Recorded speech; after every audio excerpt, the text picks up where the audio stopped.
pengen yang namanya sholat langsung di depan Ka'bah. Oh, gitu. Saya bapak bilang, itu. Bapak. Kemudian bapak saya sakit. Dia masuk ICU dan tidak sadarkan diri gitu ya.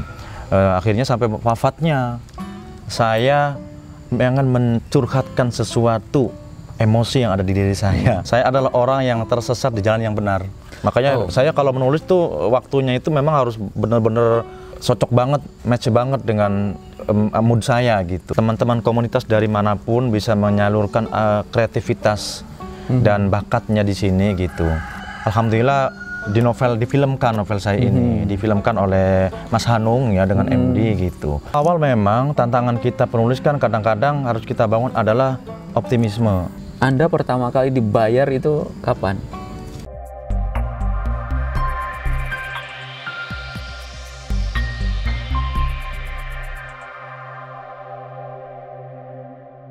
Sebelum lanjut nonton video ini, jangan lupa tekan tombol subscribe, nyalakan lonceng, like, dan share.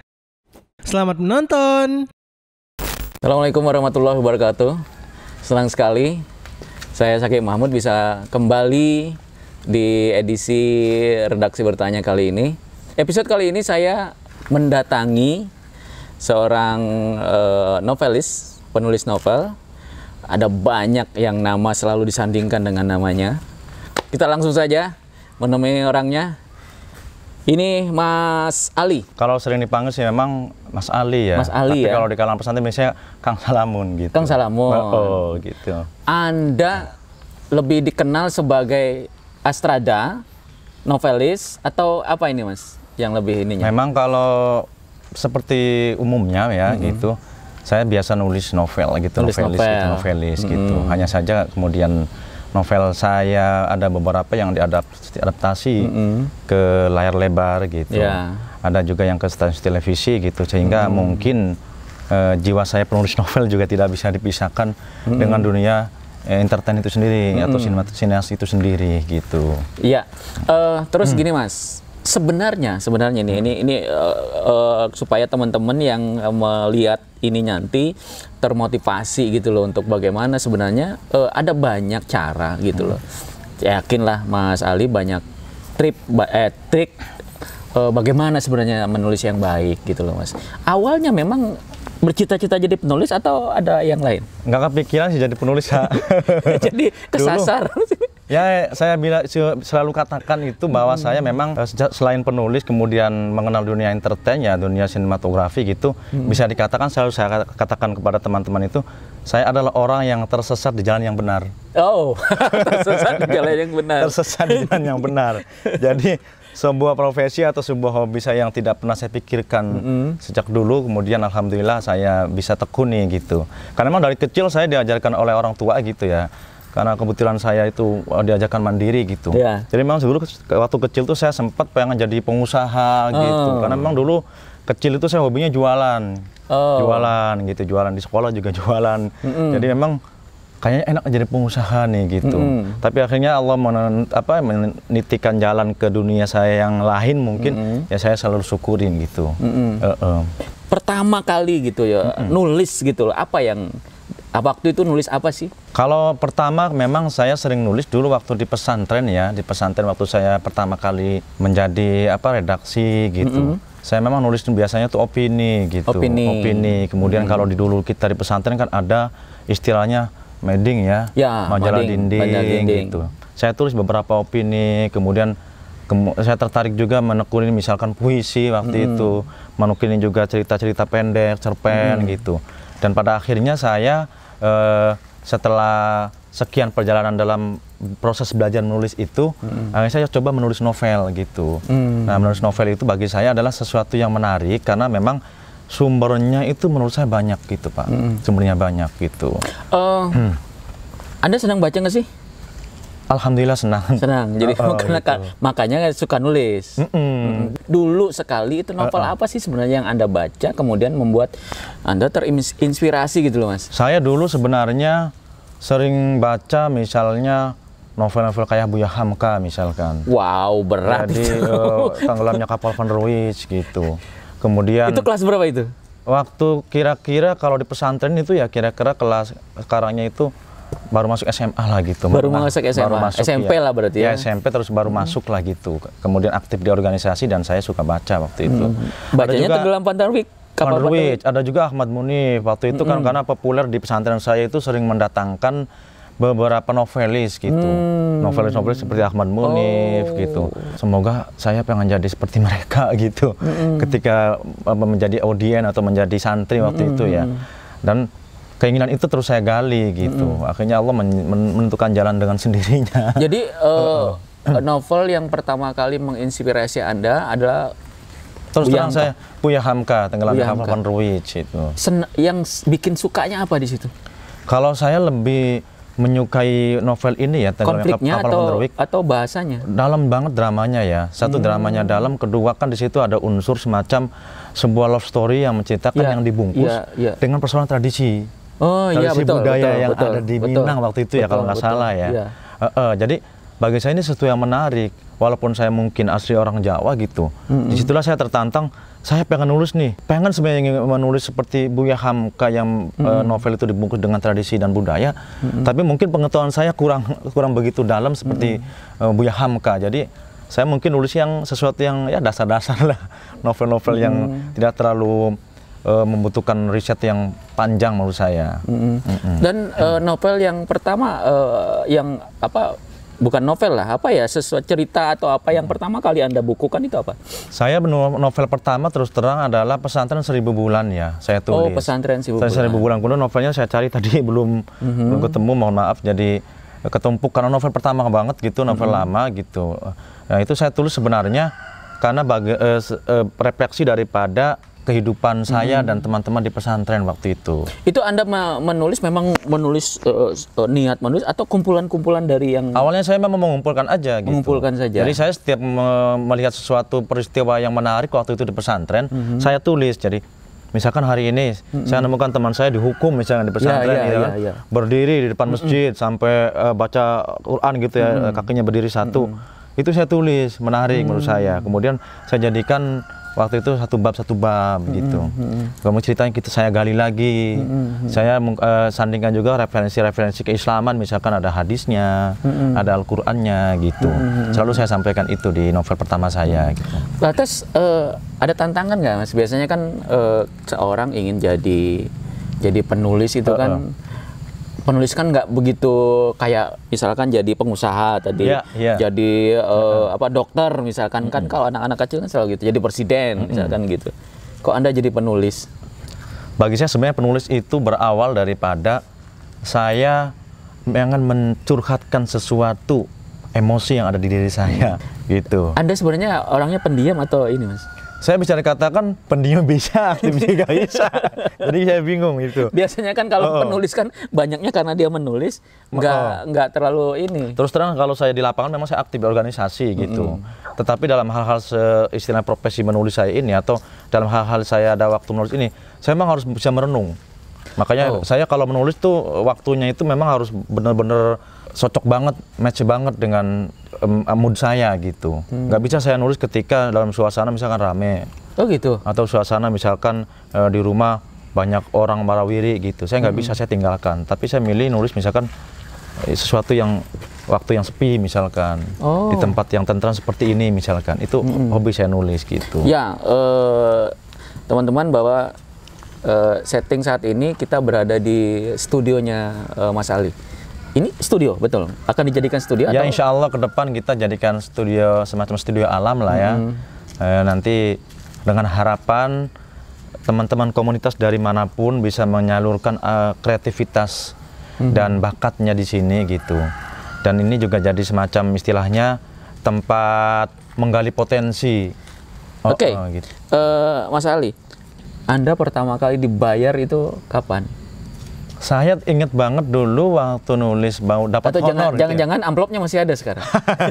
Amplopnya nggak tahu, saya keselip di buku mana gitu ya. Dulu saya inget banget dulu waktu awal nulis dibayar itu ya. Ketika nulis di sebuah majalah, namanya waktu itu majalah Bineka memang. Saya waktu itu menulis opini. Istilahnya sih ada curhatan saya tentang kegelisahan kultural dengan kegelisahan religius lah gitu ya. Saya sampaikan di majalah itu. Saya ingat waktu itu dapat honor sekitar 250.000 gitu ya. Tapi tahun berapa ya, 2008 atau 2009. Anda pakai buat apa gitu. itu waktu itu? Saya beli buku. Beli buku. Saya selalu kalau dapat uang dari honor menulis misalkan, itu saya selalu sisihkan karena di Jakarta waktu itu kadang kan ada bazar ya. Di Jakarta, di Jogja, di beberapa banyak diskon tempat buku. banyak buku pameran yang banyak, sehingga saya lebih leluasa memilih-milih, leluasa untuk nyari buku yang saya cari gitu. Anda beli buku semua itu? Saya beli buku gitu. 250.000? Sebagian kan buat makan. 250.000 kan paling 150.000. Ya, terus Gitu. sebenarnya kan begini, kesulitan setiap orang ketika ingin nulis itu adalah kalimat pertama. Ya. Kata pertama itu. Kalau saya menulis suatu novel atau suatu cerita, saya yang akan ungkapkan pertama itu, jadi ketika sesuatu kalimat itu ada di gundahan hati saya.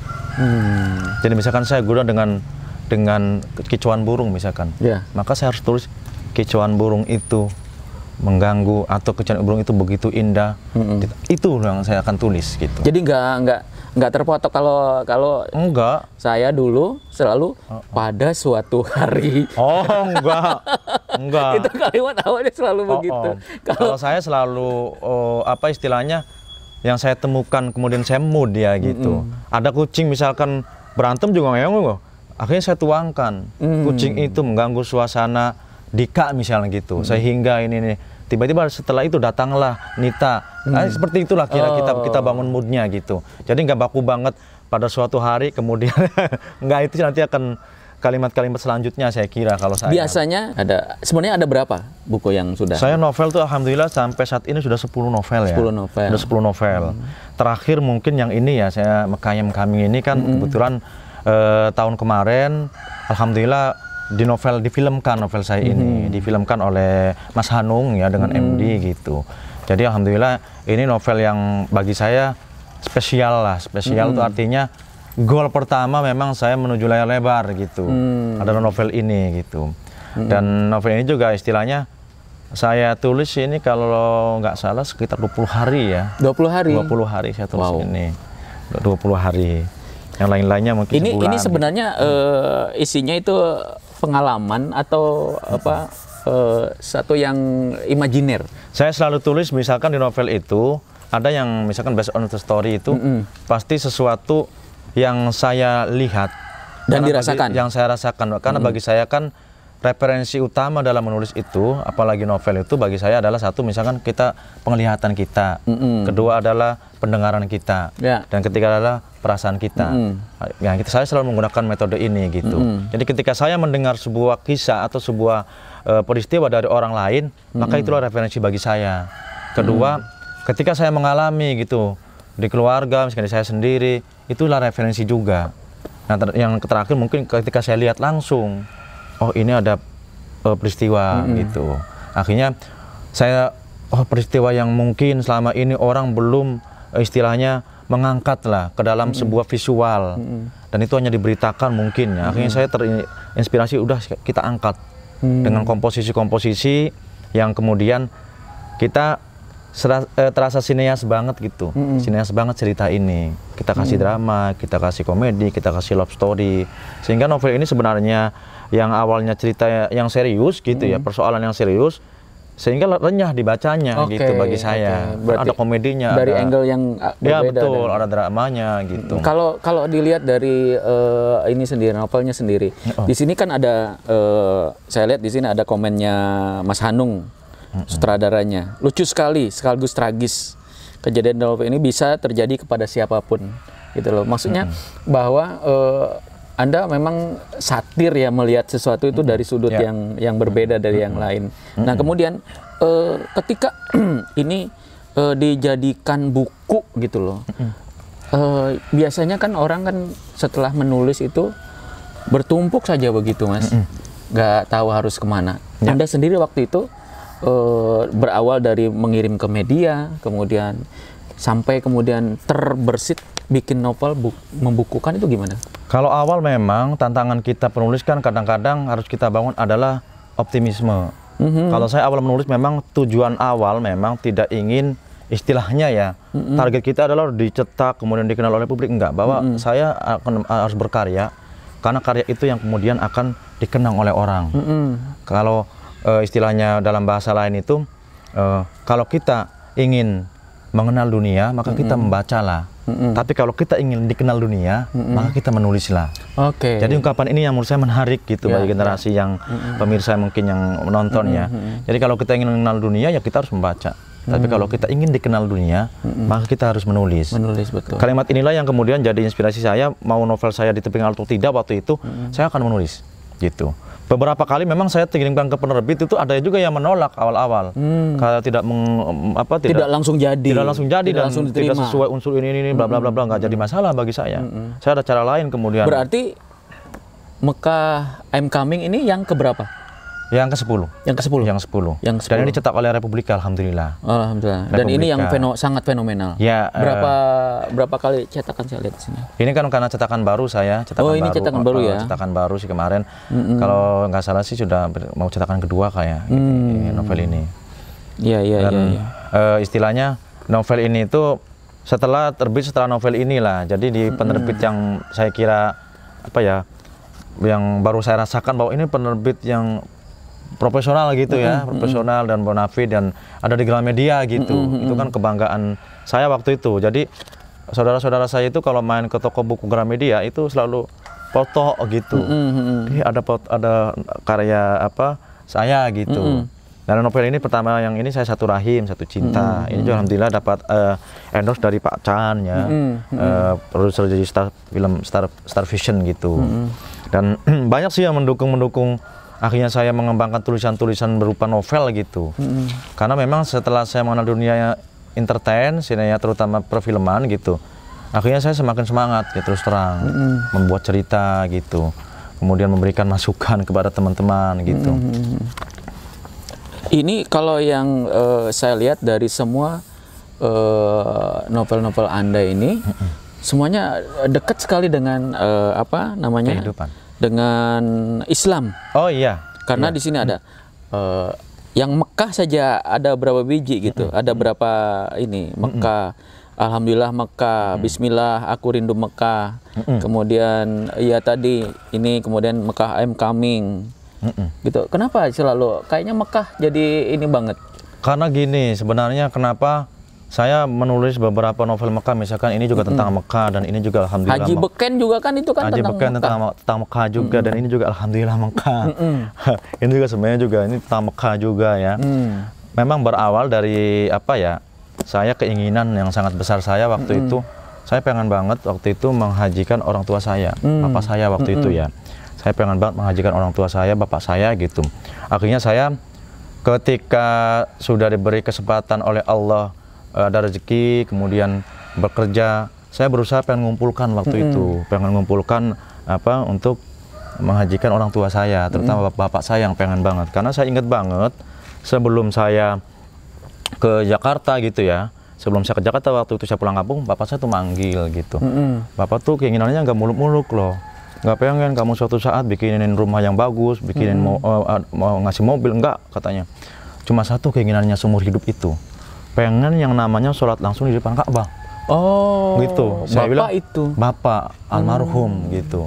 Kaget dong. Akhirnya saya bilang ya mudah-mudahan saya ada rezeki, insya Allah saya pengen mewujudkan keinginan bapak. Saya diucapkan ke bapak itu? Ya saya sampaikan gitu. Kemudian saya ke Jakarta, saya kumpul-kumpulkan gitu kan. Waktu itu saya udah berniat waktu itu mau mendaftarkan memang. Tapi saat saya punya uang gitu untuk mendaftarkan itu, kemudian bapak saya sakit, dia masuk ICU dan tidak sadarkan diri gitu ya. Akhirnya sampai wafatnya. Nah, saat wafat itulah kemudian hati saya bergejolak gitu. Saat itu waktu saya bapak wafat tuh saya langsung masuk aja ke ruangan ICU dan saya dekap bapak saya itu. Ayo pak, ini kita saya udah ada nih. Ayo gitu. Dari situ saya kemudian setelah kematian bapak saya, bayangkan pak ya. Setiap saya melihat poster Ka'bah misalkan, poster tentang Mekah itu saya selalu meneteskan air mata. Saya ingat langsung bapak saya ada di situ. Atau setelah saya sholat Jumat misalkan, melihat orang pakai sorban, pakai kopiah putih, saya selalu ingat bapak saya gitu. Bapak saya, aduh ya Allah. Karena dia bangga banget di kampung kan biasa lah. Persoalan kalau orang naik haji itu kan suatu kebanggaan ya, suatu kebanggaan keluarga dan kebanggaan masyarakat gitu. Itulah yang kemudian saya sebulan merasa gelisah.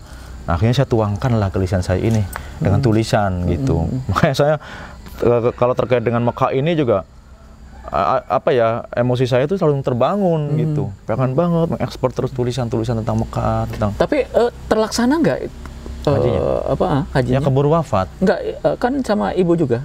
Enggak, waktu itu memang saya pengennya bapak karena keinginan kuat bapak gitu. Tapi sudah terkumpulkan kan nggak jadi?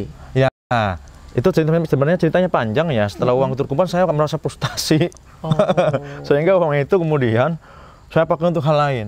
Misalnya saya ambil contoh, uang itu saya belikan misalkan cincin, batu cincin, saya berikan art-art apa dan sebagainya lah gitu. Kadang-kadang saya juga mentraktir teman-teman sehingga uang itu habis nggak karuan lah gitu. Jadi saking saya kesalnya. Karena di pikiran saya waktu itu memang saya adalah anak yang tidak berbakti. Saya anak yang tidak bisa membahagiakan orang tua gitu. Tidak bisa membahagiakan orang tua, anak yang tidak berbakti. Jadi buat apa saya punya uang? Buat apa saya bekerja waktu itu? Nah, termasuk saya pesan ke generasi yang mungkin yang muda ya. Mudah-mudahan kalau ada rezeki itu saya ambil pesan sih ya, mudah-mudahan mendahulukan ibu bapak kita lah. Jangan tunggu nanti. Jangan tunggu nanti. Nah itu nanti penyesalan yang seperti saya alami. Alhamdulillah penyesalannya jadi novel semua. Ya, tapi dengan penyesalan tadi gitu, sebenarnya masih ada nggak sih untuk mewujudkan mimpi bapak itu? Oh pasti. Kemarin alhamdulillah karena paman saya waktu itu ada di Saudi ya, akhirnya dibadalkan lah hajinya gitu. Alhamdulillah oleh paman saya ketika di Saudi gitu. Ya sampai saat ini sih kalau mengingat tentang Mekah pasti saya ingatnya ke bapak saya gitu. Makanya saya selalu tulis tentang tentang haji, tentang Mekah gitu. Karena selain sesuatu yang menurut saya religius ya, Mekah itu kota suci gitu, juga menyimpan suatu peristiwa tersendiri bagi saya gitu. Tapi Anda sendiri nggak pengen ke sana? Saya sebenarnya pengen lah gitu. Alhamdulillah kan sekarang juga saya ditugaskan di Kementerian Agama bidang haji ya gitu. Jadi mudah-mudahan istilahnya ada kesempatan ke sana lah gitu. Paling enggak masih muda. Sudah belum? Gitu. Ya kalau haji belum lah. Belum. Gitu. Tapi saya kira kalau mengurus orang ke haji saya mengurus gitu. Karena memang kerjaan saya di birokrasinya di situ di Kementerian Agama. Saya kira itulah cerita panjangnya bagaimana kemudian saya menulis novel Mekayem Kaming ini. Nah, tulisan ini sebenarnya Mekayem Kaming ini berawal dari kekesalan saya juga ya terhadap banyak peristiwa penipuan jamaah haji dan jamaah umroh waktu itu. Bagi saya itu aduh kesel banget gitu.